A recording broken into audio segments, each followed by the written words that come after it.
Ini adalah urusan bisnis, pabriknya berdiri dan jelas ada, tapi sama sekali ditangkapnya. Yang saya cari bukan masa penahanan, tapi saya cari kebenaran dan kedaulatan kita terhadap intervensi asing dalam hukum kita. Itu yang saya cari. Hanya dengan satu kenangan sederhana bagi anak itu.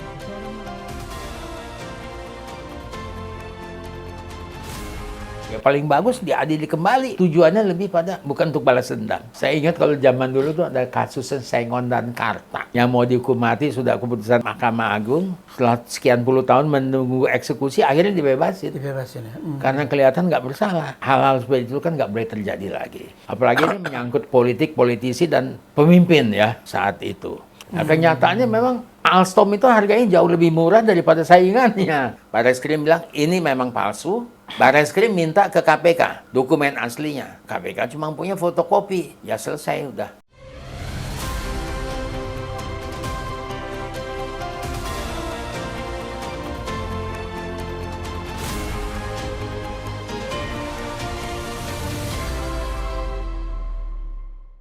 Sobat Leader di mana saja Anda berada, kita berjumpa kembali di Menara Kartika Chandra, Jakarta dalam Indonesia Satu Channel. Hari ini kita akan berbincang-bincang rumors seputar kasus-kasus korupsi. Tapi ini hal-hal menarik, saudara, yang kita perlu coba melihat. Karena terkadang korupsi akibat konspirasi politik, korupsi dengan niat korupsi, atau korupsi karena jebakan-jebakan yang tadi terkait konspirasi lain-lain. Baik, saudara. Bersama saya hari ini saya ditemani Bung Albert Rebong, Ya. Pemret Majalah Leader. Narasumber kita hari ini saya ingin sampaikan adalah Bang Emir Muiz. Selamat datang Bang Emir. Terima kasih. Ya, selamat datang. Selamat datang. Terima kasih. Wah, kehormatan nih saya diundang di Iya. sini. Jadi Bung Albert, ya. ini kita dua ini akan ngobrol-ngobrol seputar Kasus-kasus kasus korupsi yang tadi saya bilang Ya, ya, bahwa ya. terkadang ada konspirasi, ada niat memang niatnya Niat korupsi korupsi. karena berbagai persoalan ekonomi dan sebagainya. Dan ada juga mungkin karena faktor ketidaktahuan saja. Hmm. Orang tidak tahu. Jebakan. Mungkin dia juga tidak tahu bahwa itu jebakan. Hmm. Tapi dia cuma melaksanakan rutinitas pekerjaan dia, tetapi di tengah jalan dia disandra bahwa dia melakukan penyelewengan jabatan.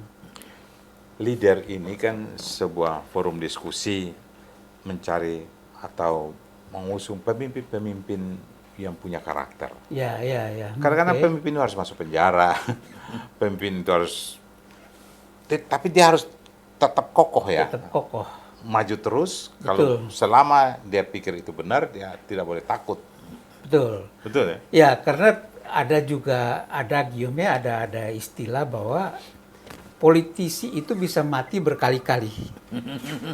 Kalau orang mati cukup sekali, tapi Iya. politisi bisa mati Bisa berkali-kali. berkali-kali. Nah, ini maknanya filosofis dan hanya orang yang pernah merasakan kasus-kasus seperti itu aja yang bisa menjelaskan kepada kita apa maknanya politisi itu harus mati berkali-kali untuk menjadi real Oke, politician.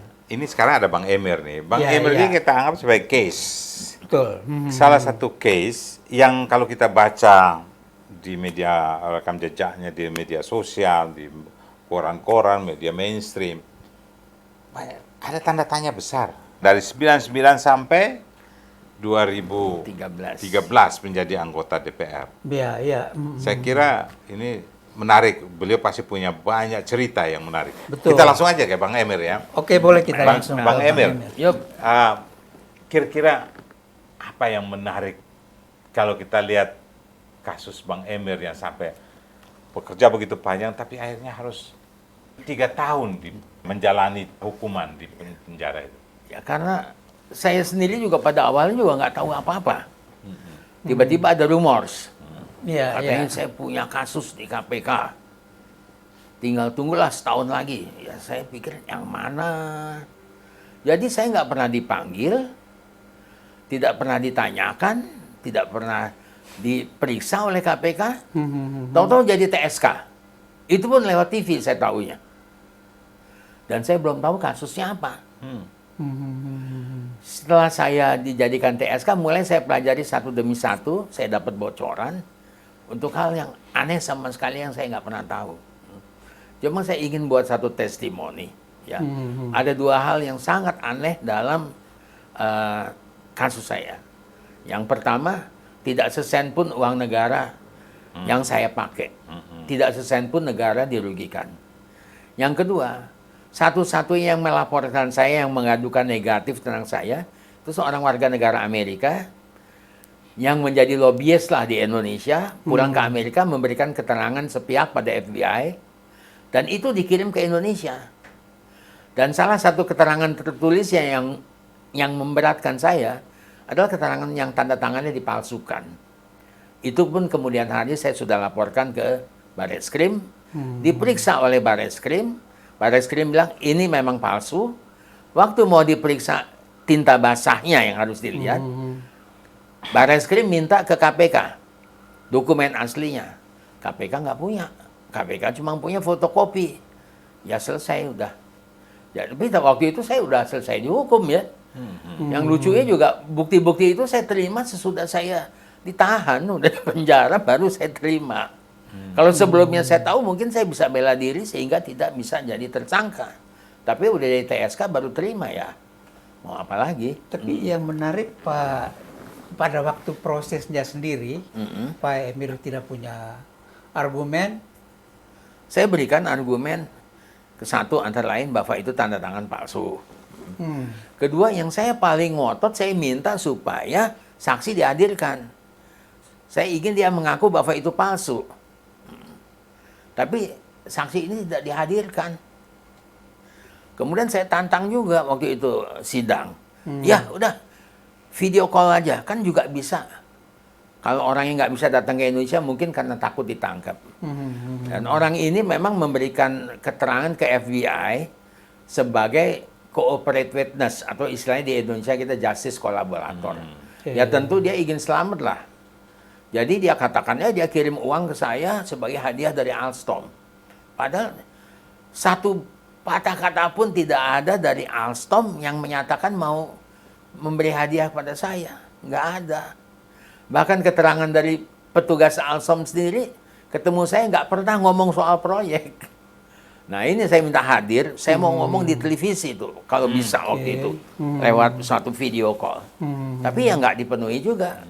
Nah, pada saat itu saya udah berpikir, ini asal dihukum aja nih kalau begini nih. Apapun saya pasti akan dihukum juga. Karena setelah di dalam, saya baru banyak dengar cerita. Jadi konspirasi ini dari kiri dari kanan adalah untuk menjebloskan saya, dan tujuannya kemana juga saya tahu, politik semua akhirnya. Jadi betapa KPK itu hadir untuk apa? Kalau dulu kalau KPK sudah dicurigai ikut berpolitik, ya kan? Betul. Kan di era kita lihat era ini kan era Abraham Samad, termasuk era Abraham Samad. Abraham Samad pun saya dengar juga mau masuk politik, berpolitik juga. mau berpolitik juga. Jadi kan niat bikin undang-undang KPK dulu kayak apa sih, Bang? Jadi undang-undang KPK tuh waktu itu dibahasnya, kalau nggak salah Komisi 2 dan 3 masih satu gitu ya, dibahas di sana. Dari mulai RUU sampai disahkan oleh DPR. Dikirimlah ke Presiden. Itu Waktu itu Presidennya Ibu Mega. Bu Mega ngomong sendiri ke saya, waktu saya lihat ini undang-undang, saya sudah berpikir, ini nanti jadi alat tembak nih. Tapi waktu itu undang-undang mengatakan 30 hari di Presiden, ditandatangani atau tidak, itu tetap akan menjadi undang-undang. Jadi ini udah final memang. Kayaknya ini belum pernah diomongin di mana-mana. Bahwa Bu Mega sudah tahu bahwa ini undang-undang KPK itu akan jadi alat politik. Jadi alat politik. Kelompok ketika siapa yang berkuasa menjadi alat politik ya. Iya. Jadi bisa bayangkan itu. Betul, dan Pak Emir sendiri merasakan sebenarnya ya. Jadi korban. Iya. Jadi korban dari permainan seperti itu. Betul-betul. Kan enak kenapa ya? Kenapa mesti pakai ini? Kan memang masih kental isu bahwa pemimpin Indonesia itu kan diatur oleh Amerika. siapapun mau jadi presiden sejak dulu itu selalu ada signal dari Amerika. Ya.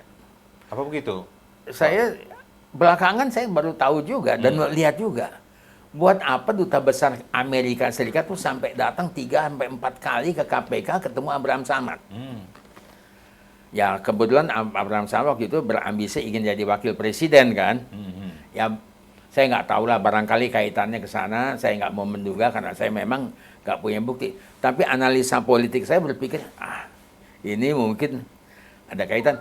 Terakhir ada kasus dengan Abraham Samad itu namanya kasus rumah kaca. Dia bertentangan dengan Hasto Kristianto yang terhormat sekjen saya ini, sampai akhirnya Abraham Samad juga jadi tersangka dan diperiksa di Barreskrim. Iya. Dan dipecat juga dari KPK akhirnya. Termasuk juga Adi Wijayanto. Bambang Wijayanto. Itu kan sudah membuktikan bahwa apa yang diduga diprediksi Bu Mega ketika beliau jadi presiden itu terbukti ya. Iya. Nah, kembali ke kasus Bang ini.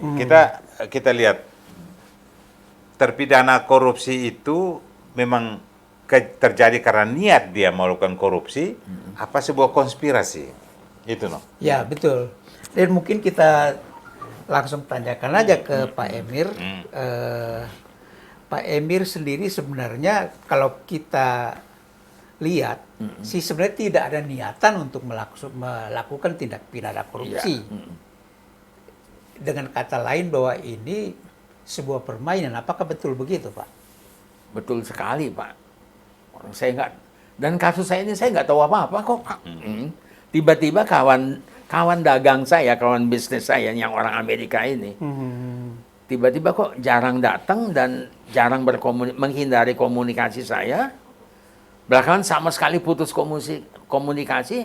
Baru tatkala saya ditahan, saya baru terima berita acara pemeriksaan dia yang sepihak itu, yang banyak bohongnya dan banyak palsu.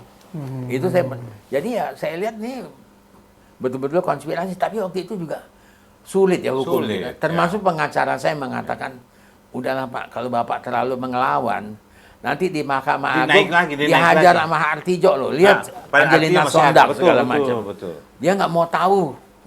Pokoknya dihukum maksimal. Kalau banding naik lagi, banding naik lagi. Ya, betul. Udahlah ini yang udah terima aja. Ya Bang Emir terima itu. Terima aja udah. Nah, gini Bung Albert.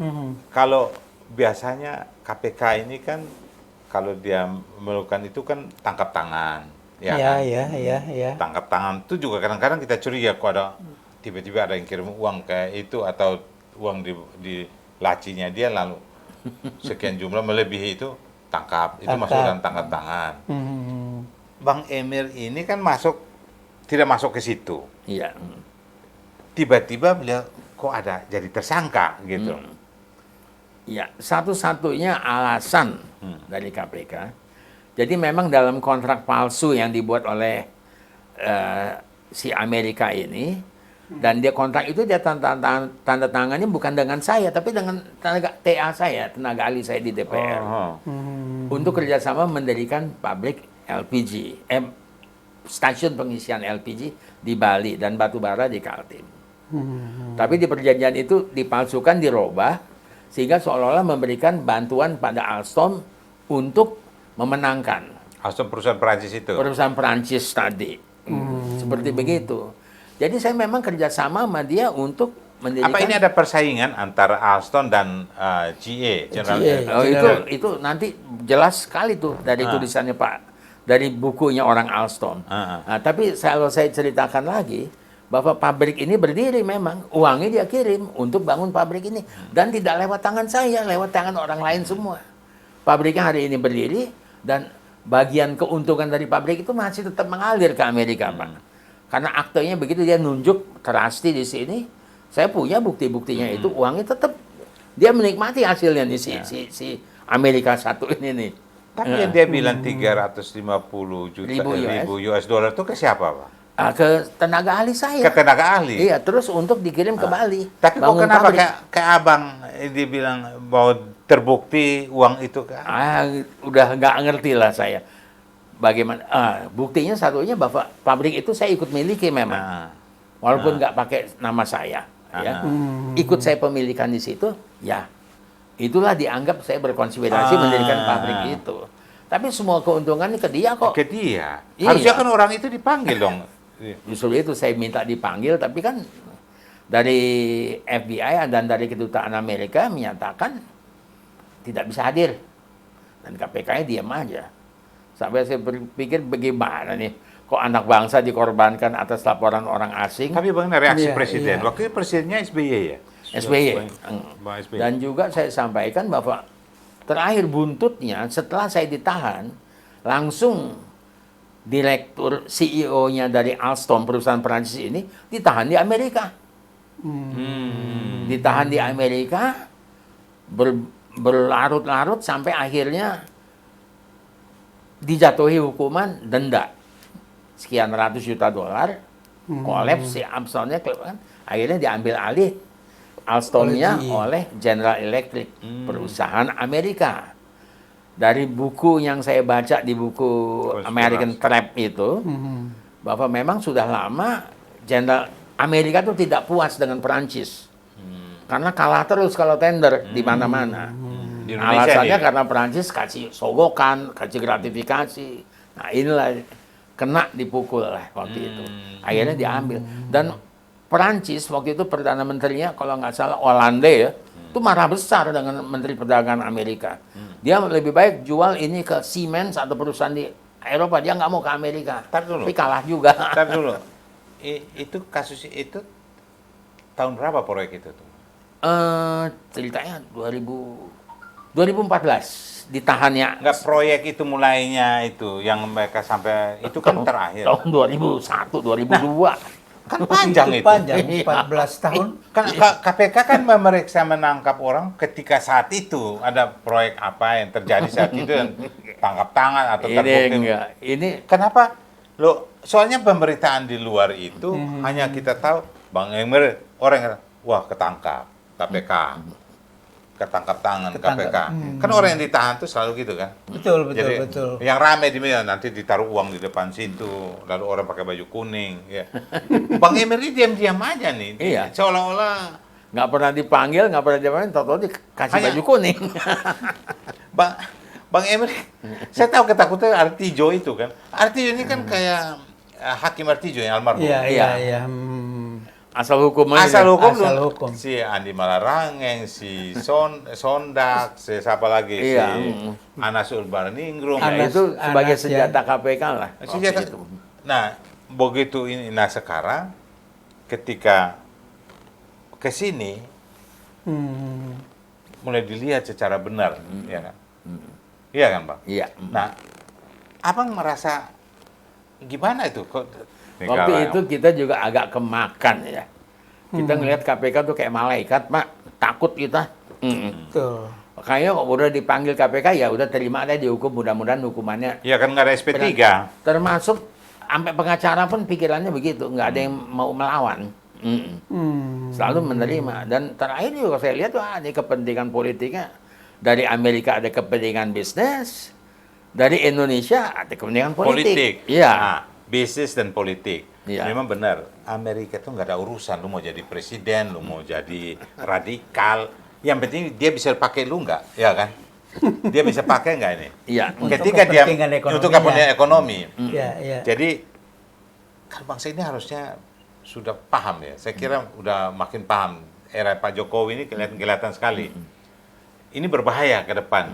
Tapi Bang Emir, kasus Bang Emir ini harus menjadi satu cerita. Dan saya kira di luar sana, itu banyak orang yang korban masuk penjara ketika era itu dengan mengikuti permainan Amerika atau juga mengikuti permainan yang apa untuk kepentingan politik di Di dalam, dalam negeri ya, untuk ya. mau jadi kepala daerah, mau jadi anggota dewan atau menjadi pejabat A, B, C, termasuk menjadi presiden, itu dicari-cari, bisa nggak itu Bang?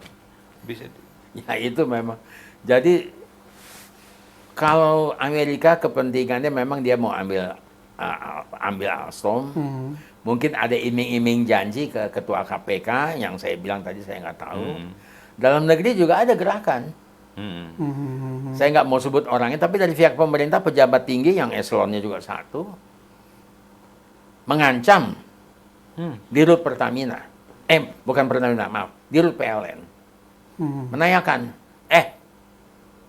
itu Taufik sama Emir, Taufik Kimas maksudnya almarhum, sama Emir Muiz main-main apa tuh di PLN? Nggak ada kok, katanya nggak ada main-main, memang nggak ada. Terus diancam, kalau sampai ada, kalau kamu tutup-tutupin, kamu masuk loh. Dan ternyata memang masuk, kan Edi Widiono sebagai Dirut. Tapi logika kita kan bisa mikir, yang ditanya dua orang ini. Dan ini bukan cerita satu kali, cerita dua kali. Pertanyaan yang seperti itu. Dan memang nggak ada. Saya Ya kan ini namanya kita bicara konspirasi. Iya. Konspirasi itu katanya, itu sampai mungkin ada ukuran 100 tahun, 50 tahun, baru dibuka, tapi orang udah nggak ada. Ya, orang udah. Dan cerita, dan waktu saya di dalam, waktu pemeriksaan, ada seorang yang mendekati saya. Dia saya kira juga penyidik, tapi bukan penyidik saya, dan sayangnya saya nggak tahu siapa namanya. Cuma nanya lah, wah, bos kamu kan tuh juga koruptor katanya. Tunggu aja waktunya, begitu ngancemnya. Ini sudah di era apa ini? Masih era SBY. Oh, sudah di era SBY. Dan itu kan tahun 2014 kan pemilu, Iya, Pak. betul. Mau pemilu ke Orang Jokowi. saya pemilunya juga di dalam kok. Ya. Nah, jadi dia mengancamnya begitu. Bos kamu juga nanti pasti kena gitu. Lebih baik kamu buka aja katanya. Kan bisa jadi justice kolaborator. Saya bilang, mau buka apa sih, saya bilang. Orang nggak ada. Kalau saya buka namanya saya ngarang dong. Nggak ada. Mau dibebasin pun ya kalau nggak ada, saya fitnah orang dong. Saya bilang begitu. Kewaspadaan menjadi anggota dewan itu harus tinggi ya Bang Iya. ya? Jadi bahkan kadang-kadang suatu saat kita udah nggak apa-apain, terus kita punya kesempatan untuk menjadi sesuatu, dikeluarin. Ya misalnya saya lah, sudah lewat 7 tahun, tiba-tiba ada punya kesempatan karena berdasarkan prestasi dan kapabilitas saya, jadikan komisaris, buat ribut lagi keluar. Cerita lama diungkit-ungkit lagi. Nah yang ngeri kan kalau ada yang mau jadi pejabat, belum apa-apa, tiba-tiba dikeluarin ceritanya. Iya. Tapi untung sekarang KPK lebih objektif ya. Kalau dulu tuh bisa calon-calon itu terus dikerjain dengan kasus yang dicari-cari. Seperti saya. Betul. Bisa begitu. Bahkan Abang setelah keluar tahun berapa? 2016? 2016. 16. 3 tahun aja kan? 3 tahun, iya. Udah 3 tahun, keluar Udah 2016. 2,5 tahun sebetulnya. Nah, beliau, kan kita baca di media sosial itu kalau Bang Emir kan dicalonkan oleh Erick Thohir untuk menjadi komisaris. Komisaris. Sudah menjadi Sudah, komisaris. Pak. Sudah setahun Tapi lebih sekarang. stigmanya Tetap terpidana. Ya, jadi orang yang korupsi, niatnya korupsi terhukum, terpidana, dengan orang yang kena konspirasi masuk akibat konspirasi, sama saja Sama saja dapat stigma itu. perlakuan juga Berapa? sama dan Iya. ya citra publik yang Ya itulah dia. miring itu ya. Itu yang kita terima, yang saya terima sekarang. Tapi ya lurus saya jalan. Undang-undang kan sudah mengatakan Iya. seseorang itu terpidana 5 tahun sudah 5 bisa. tahun nggak boleh. Kan dia tidak dicabut hak, Hak politiknya politiknya. tidak dicabut Hak ya. politiknya. Betul. Saya kira kita break dulu Kita ya. break dulu secara. Kita break sebentar.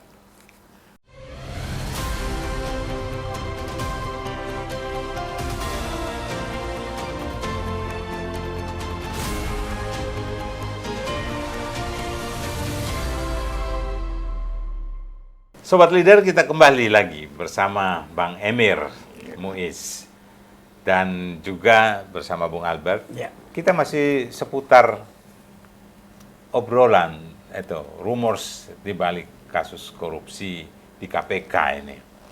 Ya kalau di kepolisian, di kejaksaan kita skip dulu. Ini kita fokus di KPK yang KPK. notabene di era Bang Emir tahun berapa? 2014 ya? 2013, 2014. masih kuatnya nggak ada SP3. Pokoknya siapa yang jadi tersangka pasti masuk itu. Selesai Iya di kan? situ. Jadi ada sekolah pasti dokter, ini pasti masuk. Iya kan? Iya. Semua udah frustrasi aja. Jangan deh lu masuk KPK katanya gitu. Padahal sebenarnya masuk tuh sebenarnya untuk orang kan mesti pembelaan. Iya, kan? iya, untuk melihat masalahnya di mana sebenarnya. Iya. Kalau memang dia real korupsi, ya nggak ada masalah gitu loh. Ya, Hukuman. pasti rakyat juga mendukung KPK 100%. Iya. Tapi kalau memang ada konspirasi, ya harus Nah. dibela. Gitu. Ini yang harus kita tahu, kita dengar batasannya seperti apa kira-kira nanti dari Pak Emir. Tapi media juga kadang-kadang nggak memihak lagi. Dia begitu ini, wah headline Oh, iya. terpidana gitu. Kan stigma sosial ini kan hukum sosial ini yang Iya. terlalu berat, no? Betul. Tapi dari kasusnya Pak Emir ini kalau kita baca, konon memang ada kepentingan bisnis Amerika yang sebenarnya head to headnya sama Prancis, Pak ya. Iya, betul. Tetapi Pak Emir pada waktu itu yang mesti otorisasi proyek di Indonesia menjadi victimnya, menjadi korbannya. Iya. Apa betul begitu? Sebetulnya otorisasinya nggak dari DPR, Pak. Otorisasinya dari eksekutif, Pemerintah. dari pemerintah. Ya, oke. Tapi dianggap saya, tuduhannya saya kan menolong, membantu supaya bisa menang. Nah, kenyataannya memang Alstom itu harganya jauh lebih murah daripada saingannya. Cie. Jadi mau dibilang menguntungkan negara kok sebetulnya. Tapi memang saya sama sekali nggak tahu apa-apa soal proyek Kalau itu, korupsi tendernya. itu yang orang itu kan merugikan negara ya. Iya. Kalau dia tindakannya merugikan negara. Iya, tindakannya merugikan negara. Negara kan. Kalau tindakannya tidak merugikan negara, tindakan apa merugikan negara nggak? Sama sekali nggak ada. Saya katakan 1 sen pun nggak ada merugikan. Kasus Dan sama. yang apa menyelewengkan dana sumbangan orang-orang itu Bencana alam. Bencana. Oh, itu hukuman Itu kan- mati harusnya. Tidak, dia menjadi wilayah karena dia tidak merugikan negara. Ini kan bukan uang negara yang dipakai, Uang sosial. Ya, uang kebetulan. sosial. Orang itu menyumbangnya juga menyumbang dengan sukarela. Iya. Jadi persoalannya jadi sangat absurd. Iya. Gimana Pak Emir? Yang masalah tidak ada uang negara yang terlibat di situ, tetapi menjadi kasus korupsi yang harus Ya. Dia alasannya saya ada undang-undangnya mungkin ya. Kalau terima gratifikasi itu kalau nggak melaporkan dalam waktu 1 bulan jadi salah. Oke. Itu ada undang-undangnya Oke, tuh memang oke. begitu. Nah, dianggap ini gratifikasi. Padahal bukan ya. Tapi saya nggak pernah ngerasa terima apa-apa. Nggak ada sama sekali. Yang ada adalah kita bangun pabrik bersama Untuk orang bangun lain. pabrik, Bukan dengan Alstom. Nggak ada apa-apa dengan Alstom. Sama sekali nggak ada. Tapi dijelaskan begitu juga nggak mau denger gitu. Tapi abang merasa kalau kita lihat dari teori konspirasi, Iya. kalau memang ini kepentingan politik kan Iya. ada kepentingan politik. Abang merasa ini, Mm-mm. merasa ada kepentingan politik dengan hukuman abang. Sangat waktu awal-awal hanya menduga. Tapi terakhir setelah di dalam dan setelah bebas dapat fakta-fakta baru. Apa itu? Wah, ini 100% politiknya ada ini. Terutama sekali setelah saya mendengar adanya orang dari pemerintah level udah eselon 1-nya yang mendatangi, bukan level eselon 1 lagi, level menteri kok, mendatangi Dirut PLN untuk menanyakan. Wah, ini ya udah jelas ini memang politik. Dari situ saya yakin betul. Di dalam pemeriksaan oleh penyidik-penyidik KPK itu mereka gimana melihat? Nah, ini yang kadang-kadang saya merasanya di KPK nggak semuanya juga brengsek atau jelek ya. Banyak juga yang profesional dan punya nurani. Ada beberapa penyidik tuh bahkan waktu menyerahkan tuh berkas dakwaan ke saya itu sampai menitikan air mata kok. Oh ya? Iya. Kenapa, Pak? Bapak ini korban politik, Pak. Berat di politik. Demi Allah, dia bilang begitu. Saya nggak bohong. Berarti penyidik KPK. Padahal dia penyidik KPK. Dan dia ketemu dengan sahabat saya di pengadilan, pada saat pengadilan. Dia cuma bilang, kasihan kawanmu tuh. Korban. Itu boleh dipanggil yang tadi. Korban apa, Bang? Ya, nggak Korban tahu. politik apa? Korban. Dia cuma bilang korban aja. Nggak tahu waktu itu hati saya kok kayaknya plong, nggak mau berontak, nggak mau apa ya. Perasaan udah ngikutin Abang jalan. setelah mikir-mikir korban, kira-kira korban politik ada bidikan apa kayak Abang? Korban untuk apa? Abang hanya anggota DPR, Anggota ketua DPR. komisi, ke Banggar. Saya ketua DPP, PDI. Oh, Saya dianggap orangnya Pak Taufik dan orangnya Bu Mega juga. Dua orang tokoh-tokoh PDI.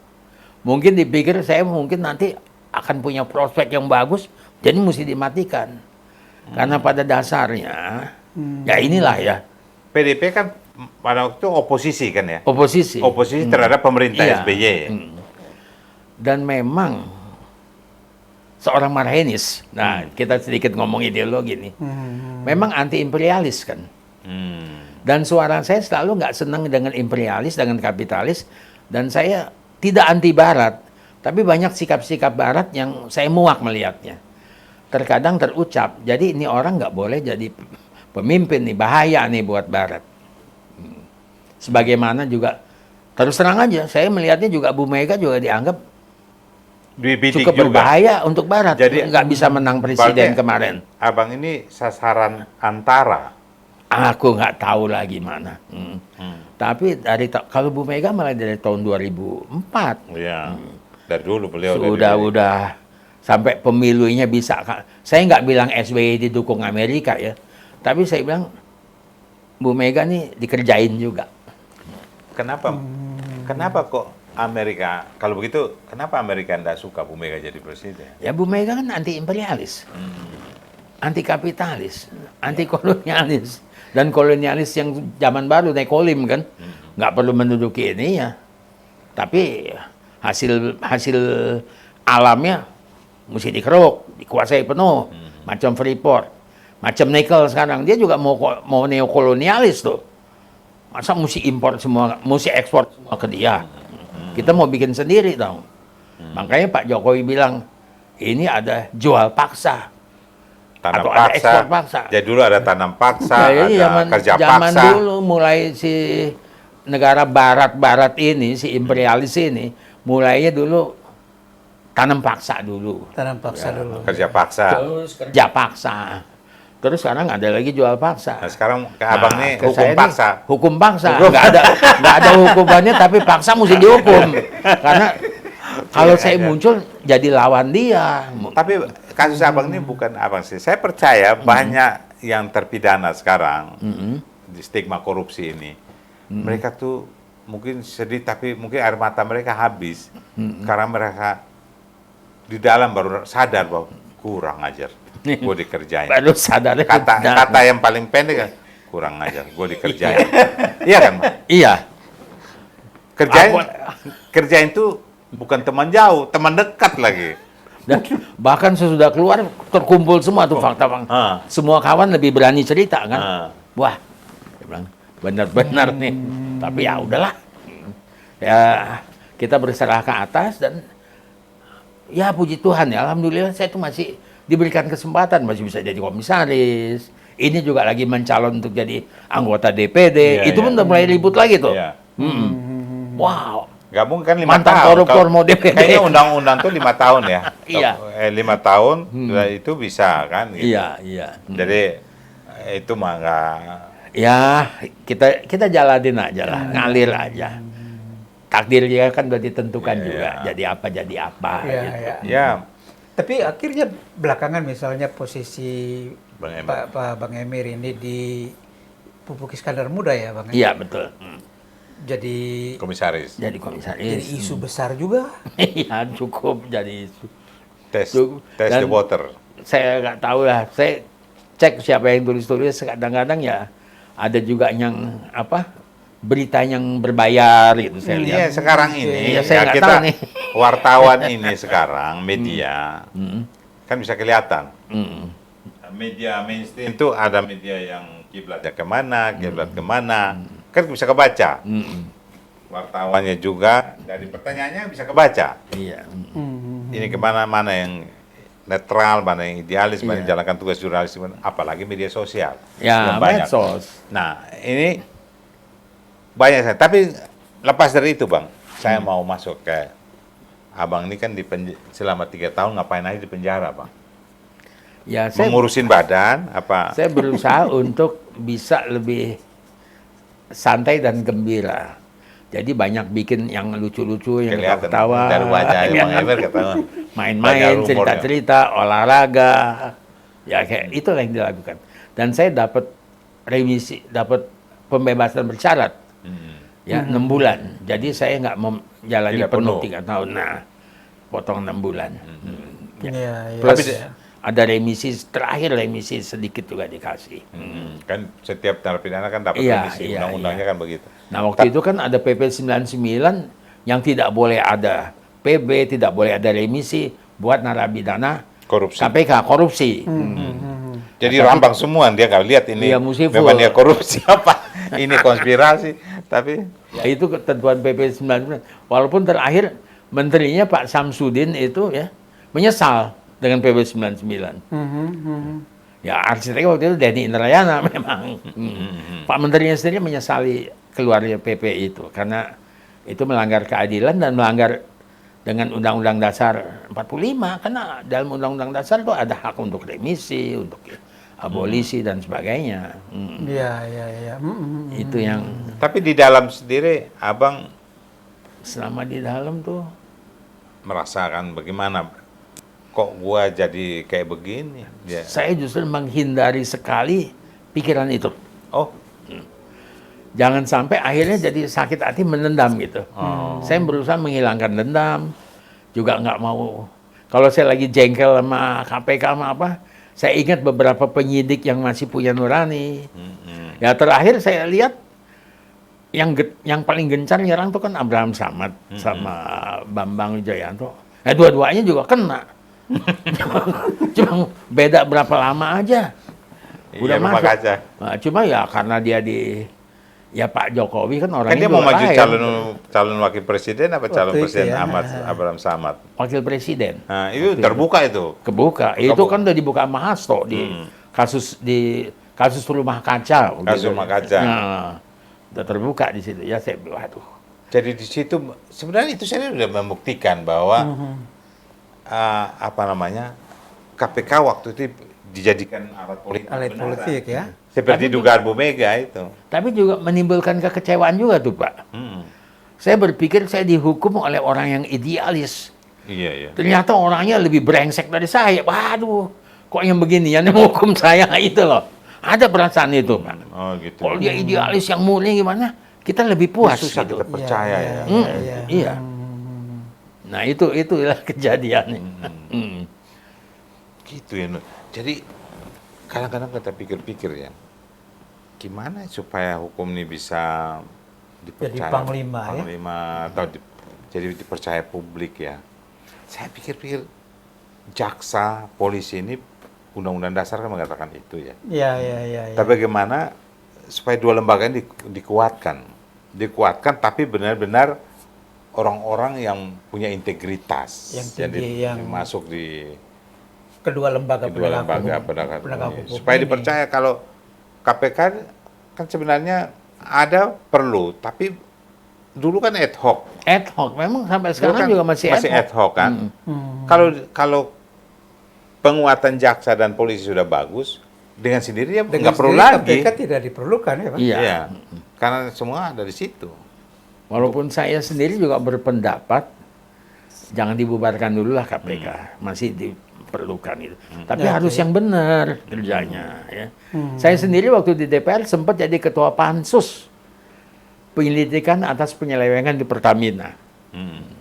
Hasil kerjanya dibacakan dan saya sampaikan ke KPK. Nggak pernah dibahas itu.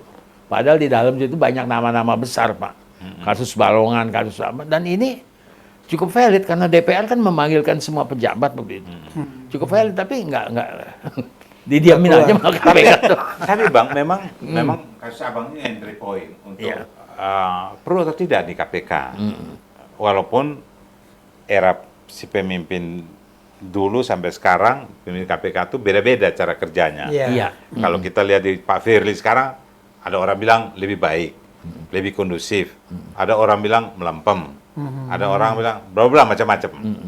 Nah, di Abraham Samad, di era Abraham dulu Antasari Azhar, itu malah dia mau bongkar, malah di penjara dia, ya kan? Iya. Masuk dia. Masuk dia malah. Jadi Pak Antasari itu sempat cerita Itu jaksa loh ya, dia.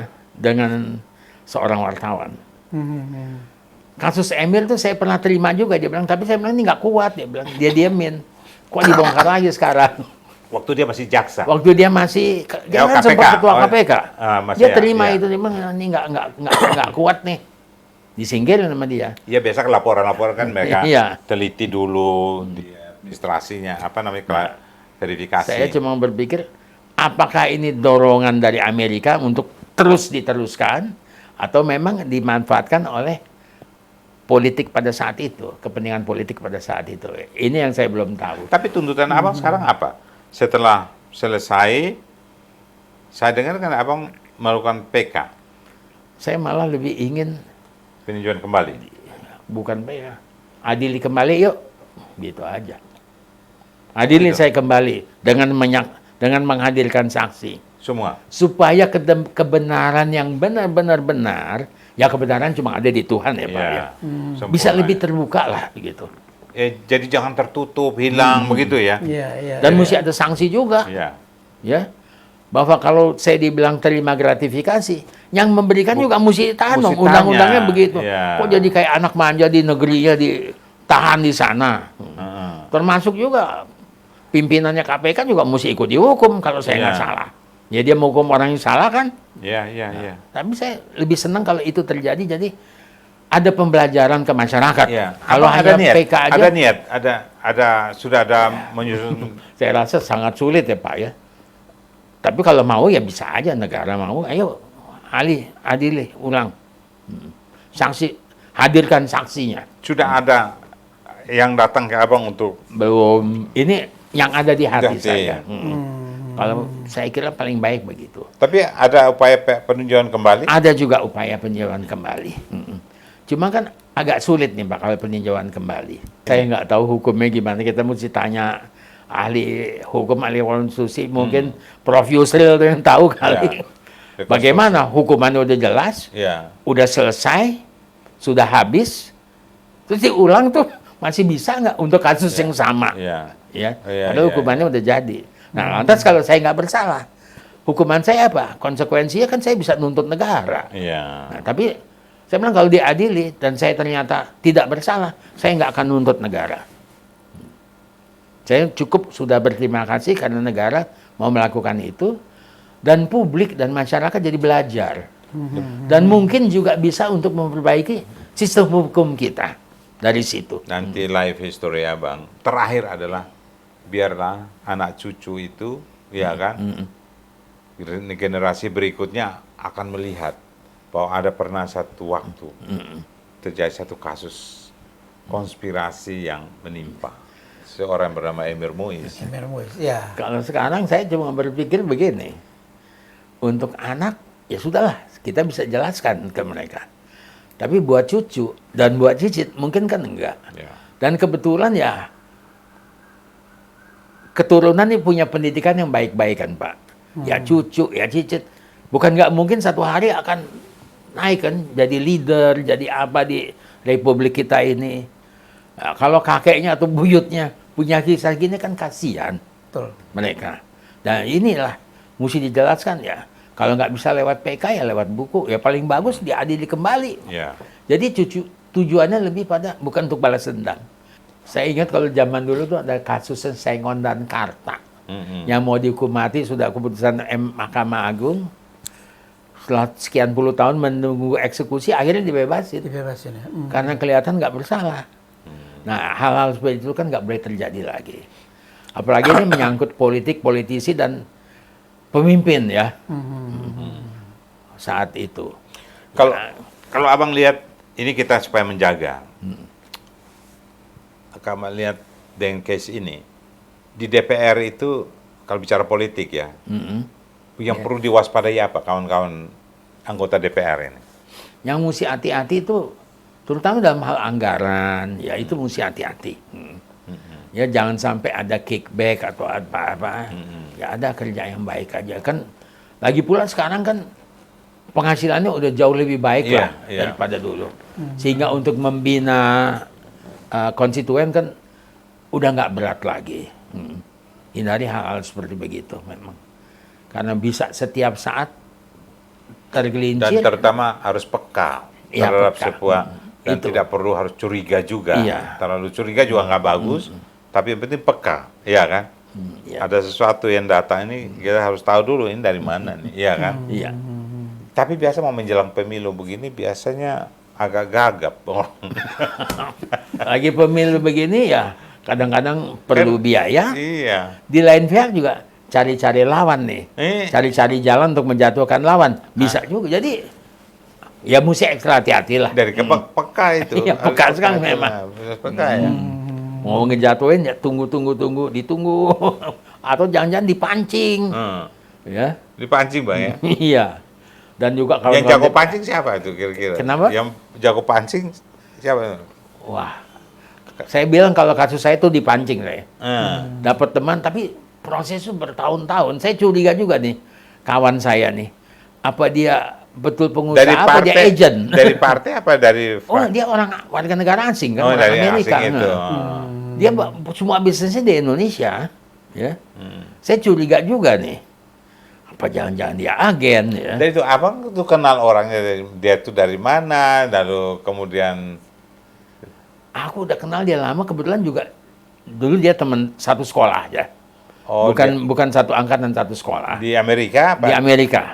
Waktu saya sekolah di sana, sama-sama dari MIT, dia dari MIT ya. Sama-sama kita di sana. Dia masuk sini, ya saya nggak usah sebut lah teman dia. Tapi temannya tuh banyak orang-orang Orde Baru, tokoh-tokoh Orde Baru. Ya, dia bisa masuk saya dan pendekatannya bagus. Jadi untuk anggota dewan hati-hati dengan orang yang orang yang menyenangkan atau apa cerita-cerita itu mesti hati-hati. Jangan sampai terjadi seperti saya gitu. Apalagi orang asing. Betul. Nah, kalau yang mengenai kalau ini konspirasi, ya kan, urusan pimpinan nasional, ya kan, seolah-olah ditentukan oleh Amerika.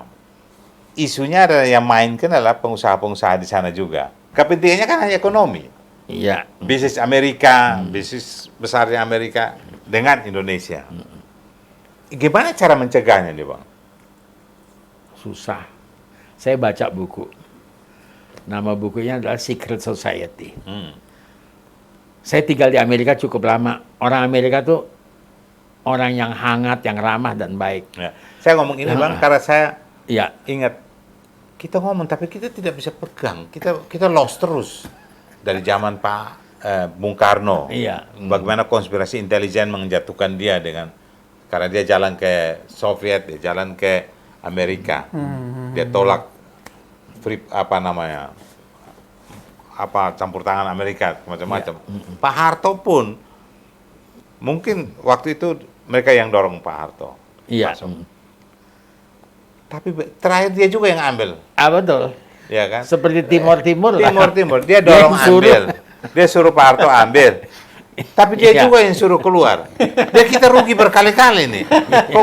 Kan kita tahu, Menlu Amerika. Waktu itu kita wartawan ya. Iya. Di kalangan wartawan udah baca. Menlu itu datang ke Menko Polhukam. Iya. Ya kan? Iya. Lalu anak-anak wartawan bilang, petunjuknya sudah jelas, SBY. Ya kan? Makanya saya sebetulnya nih, saya khawatir sekali dengan Pak Jokowi. Ini dengan Freeport, dengan melarang ekspor nikel, ini salah-salah bisa disukarnokan juga nih. Tapi dia udah 2 periode. Iya, makanya. Jadi kalau beliau angkat isu ini dari periode pertama, mungkin saya ragu. masuk periode kedua. Kedua. Tapi cara mainnya cantik ini kelihatan Di Pak situ Jokowi. hebatnya Pak Jokowi. 5 tahun pertama dia nggak ganggu. Berarti Tahun sama kayak kedua, Pak, kayak ini orang Solo apa gimana? Ada stigma bahwa orang Solo hebat. Pak Harto tuh 30 tahun dia main terakhir aja. Iya. Iya kan? Di sini saya lihat hebatnya Pak Jokowi. Tahun kelima ini. Nah kalau 3 kali saya takut. Kalau 3 kali masih begini, wah dikerjain benar. Pasti akan di ini. Yang penting ganti Pak Jokowi ini harus paham bahwa we are Indonesian. Kita nggak boleh disetir karena kekuasaan, Iya. karena tidak akan. Ya, semoga kalau memang nanti ada penggantinya, neruskan polisinya, kebijakannya dia lah, kebijakannya beliau ini. Tapi sulit juga, apa bisa itu? Walaupun saya tahun 2020 udah sempat nulis di tajuk saya. Kenapa dia nggak diperpanjang 2-3 tahun, kan 2 tahun kerja karena COVID nggak bisa kerja gitu. Tapi ya terakhir kan jadi bertentangan dengan konstitusi ya, iya betul lah. Ya mudah-mudahan gantinya tidak berbeda. Kan beliau yang ngomong. Sebenarnya semua sudah ya, Pak ini Mas To Guntur di sini ngobrol. Saya tanya juga, gimana komentar dia soal 3 periode atau perpanjangan karena situasi yang COVID. kosong. Dia bilang, tanya aja Pak Jokowi. Beliau kan, saya dengar dia nggak mau. Gitu. Kalau dia mau mah jadi, iya kan? Wong DPR tinggal berubah, MPR tinggal berubah undang-undang, iya kan? Kan apalagi elektabilitas masih tinggi. Tapi beliau nggak mau, memang beliau taat pada konstitusi. Lain kalau kehendak rakyat berubah di akhir-akhir, kita nggak tahu. Kalau saya nih Pak, saya dapilnya, saya kan orang Kalimantan Timur. Dapil saya itu di mana IKN berdiri. Keren. Tentunya saya khawatir kalau ini nggak jadi, ini mesti jadi. Kepentingan nasional pun bilang memang mesti pindah. Ya, udah terlalu padat di sini. Iya. Nah, saya takut kalau penggantinya Malah batalkan. Malah batalkan. dibatalkan. Terakhir saya ketemu Pak Jokowi waktu di Rakernas PDI kemarin. Sempat salaman, saya bilang, Pak, jangan sampai gagal ya Pak. Itu dapil saya. Oh Pak Emir dapil itu. Iya Pak, itu dapil saya. Jangan sampai gagal Pak. Ya mudah-mudahan beliau mengerti dah gagal. Artinya terus lanjut. Jangan cuma sampai 2024 begitu nggak diteruskan. Terus terang aja dalam hati saya. Bukan sebagai politisi nih, sebagai warga negara biasa. Ya udahlah, tambah aja lagi terus. Banyak orang. Biar aman. Tapi kembali ke Bang Emir ini memang unik dan menarik. Kita akan terus-menerus mengangkat ini, Bang. Obrolan rumor-rumor seputar ini. Biarlah ini menjadi apa ya? Bahan evaluasi untuk perbaikan hukum kita di Republik ini, ya, Bang. Tapi apa kata Abang terakhir nih dari diskusi ini? Saya mengharapkan Bapak, sistem hukum kita bisa berubah lebih baik. Jangan diintervensi oleh keputusan-keputusan dan kepentingan-kepentingan politik. Itu yang saya harapkan betul. Jadi memang betul-betul hakim-hakim agung itu perlu betul-betul orang yang berintegritas.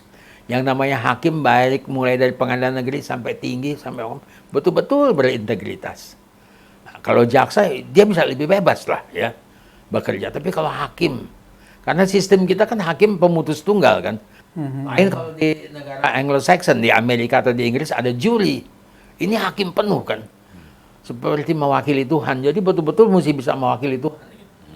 Jangan sampai ada disusupi kepentingan. Oke.